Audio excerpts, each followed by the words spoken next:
Ladies and gentlemen, welcome to another Mjengo video, and today we are going to talk about the most hyped road in the country, the Nairobi-Mombasa Expressway, better known as the Usahihi Expressway, which is going to be a 440-kilometer toll road aiming to cut travel between Kenya's two biggest cities from 10 hours to 4.5 hours.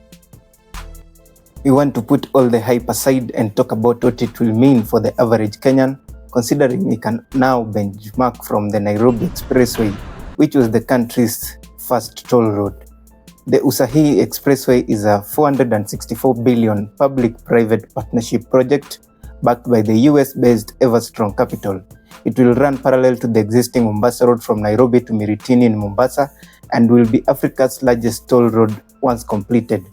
The construction is scheduled to start at the first quarter of 2026, that's early next year, and expected to be done by 2030. It is expected to provide thousands of construction jobs with long-term operational opportunities as well. Once operational, the road aims to reduce accidents, improve logistics, and drastically cut down travel time. But the toll model has obviously raised some serious questions. On the Usahihi Expressway, users will pay between 12 to 13 bob per kilometer, over 440 kilometers, which is the total length of the road. This comes to around 5,280 bob and 5,720 bob. At the Nairobi Expressway, users pay between 170 bob to 500, translating to about 18 bob per kilometer, depending on the entry and exit points. This is more expensive than the proposed toll on the Usahihi Expressway, but you have to remember the Nairobi Expressway cost more than 2 billion Kenya shillings per kilometer to build. The Usahihi Expressway will cost just 1 billion per kilometer to build. So compared to the existing expressway, it's slightly cheaper. For many Kenyans though, paying over 5,000 for one-way trip is simply not realistic. This potentially means only businesses, the wealthy and the well-connected will afford the road regularly. The rest, matatus, small traders, everyday Kenyans, will be forced to use the older, slower, possibly neglected highway. This is how the rich get richer, saving hours daily, cutting fuel costs, and securing faster logistics. Meanwhile, ordinary Kenyans stay stuck in longer commutes, higher vehicle maintenance, and reduced productivity. We have to agree that we have witnessed some form of this on the Nairobi Expressway. Now, Everstrong Capital has suggested that all trucks be required to use the expressway, which could be a blessing in disguise. For truckers, the expressway could be a win. Smoother gradients, no potholes, fewer stops. All of this means better fuel efficiency and less wear and tear. Even after paying the toll, many may break even or even save some money after all. But public transporters, buses and matatus are likely to increase fares to cover the tolls. And this is where regulation comes in. The National Transport and Safety Authority, along with the Transport Cabinet Secretary, may block excessive fare increases, creating friction between profitability and compliance. But we will be here to watch all of it unravel. A major concern is the contractual clauses that may restrict future improvements on the old Mombasa Road. To protect investor revenue, the government might be bound to limit upgrade investments on the old highway, such as blocking the addition of slip roads, climbing lanes, bypasses, etc. For Kenyans who can't afford tolls, this could mean being stuck with a worsening, underfunded alternative. But why not simply dual the existing highway, the old Mombasa Road?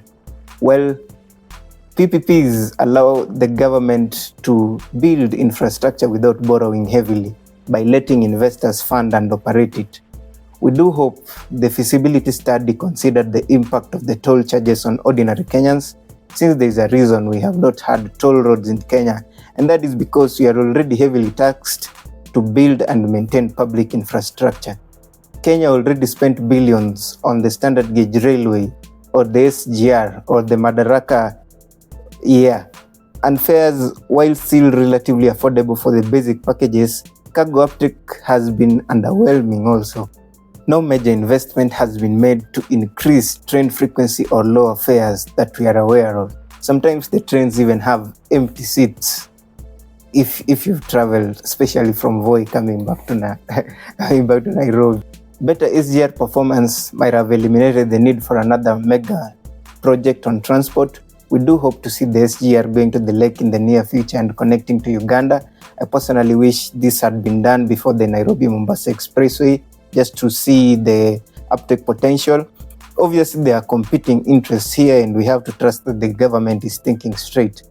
The Usahihi Expressway comes with a 30-year concession period, during which investors will operate and collect tolls. This is part of a growing trend. Kenya is leaning more heavily into PPPs to fund roads, including regions like Isiolo, Eldoret, Malaba, and satellite towns around Nairobi. You've heard about Rironi Mau Summit Road, that's coming soon. We'll be updating you on that. So, while PPPs mean faster and more efficient roads without draining the budget, they also raise the risk of creating two-tier infrastructure. Fast roads for the rich, slow roads for the poor. Toll dependency for major routes may end up translating to less focus on publicly funded feeder roads and rural roads. It's a delicate balance, one that will define how inclusive Kenya's transport future becomes.